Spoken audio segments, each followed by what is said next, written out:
Assalamualaikum warahmatullahi wabarakatuh. Welcome back to my channel. Good morning my students. How are you today? So, today we will study about narrative text. Don't go anywhere and let's check it out.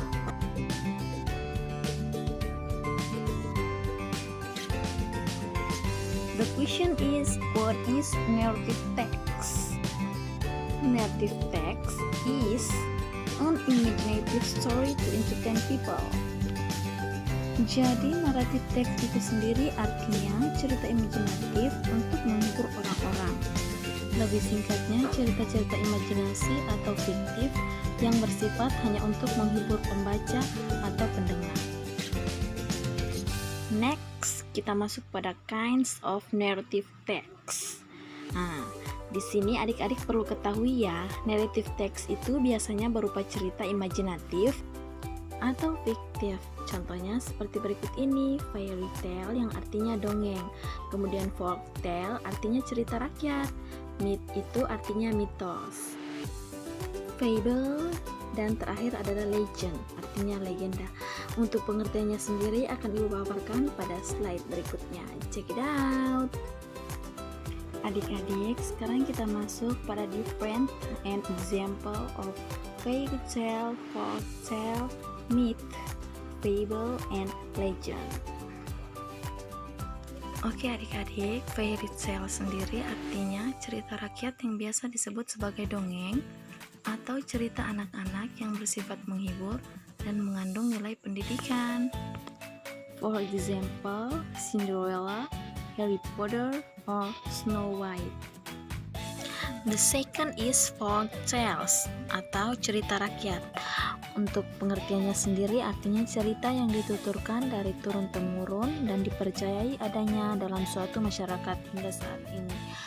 Contohnya di Indonesia ada cerita tentang Sang Kuryang, Malin Kundang, or Timun Mas. The third is myth. Myth ini artinya mitos. Untuk pengertiannya sendiri yaitu cerita yang berlatar belakang di masa lampau, berisikan penafsiran mengenai alam semesta dan adanya makhluk gaib di dalamnya, serta dipercaya benar terjadi oleh yang menganutnya. Contoh yang terjadi di Indonesia yaitu suara burung hantu di tengah malam pertanda akan ada kematian. Nah adik-adik, itu salah satu contoh mitos yang terjadi di Indonesia ya. Next adik-adik, what is a fable? Fable is a story, usually with animals as characters, that tells a lesson or moral. Artinya adik-adik, fable itu sebuah cerita yang biasanya berisi karakter-karakter hewan yang bertingkah laku seperti manusia, yang mengandung pelajaran atau pesan moral. Contoh fable yang sering kita dengar dan ketahui yaitu kancil dan buaya. The last is legend. Adik-adik, legend itu artinya cerita tradisional yang menceritakan tentang asal-usul seseorang atau tempat tertentu. Contohnya asal-usul Gunung Tangkuban Perahu. The second material about narrative text is, what is the purpose of narrative text? Artinya, apa tujuan dari narrative text? Check it out. Jadi tujuannya itu adalah to entertain or amuse the reader. Artinya untuk menghibur atau menarik perhatian para pembaca. Next, generic structure of narrative text. Adik-adik, perlu kalian ketahui ya, there are three parts of generic structure. The first is orientation, the second is complication, and the third is resolution.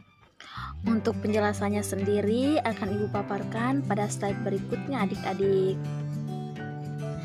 The first is orientation. Is at the beginning of the story.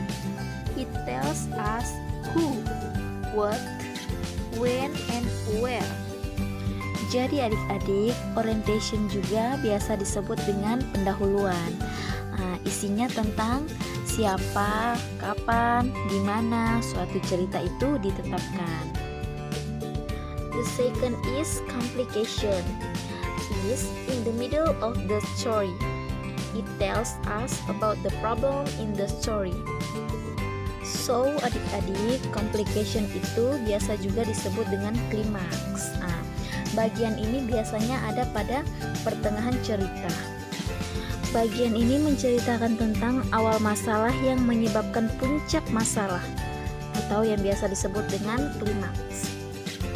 The last part is resolution.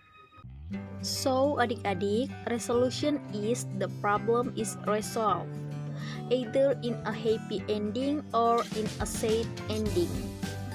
Nah, adik-adik, bagian ini adalah akhir dari cerita atau berupa solusi dari masalah yang terjadi.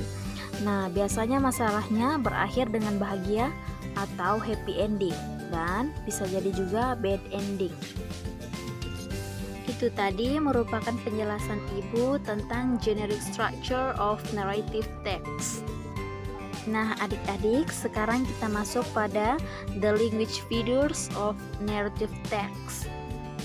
Bagian ini membahas tentang unsur-unsur kebahasaan dari teks naratif. The first, using simple past tense atau menggunakan kata kerja bentuk lampau. Contoh dari kata kerja bentuk lampau yaitu killed, went, found, dan lain sebagainya. The second is using time conjunctions.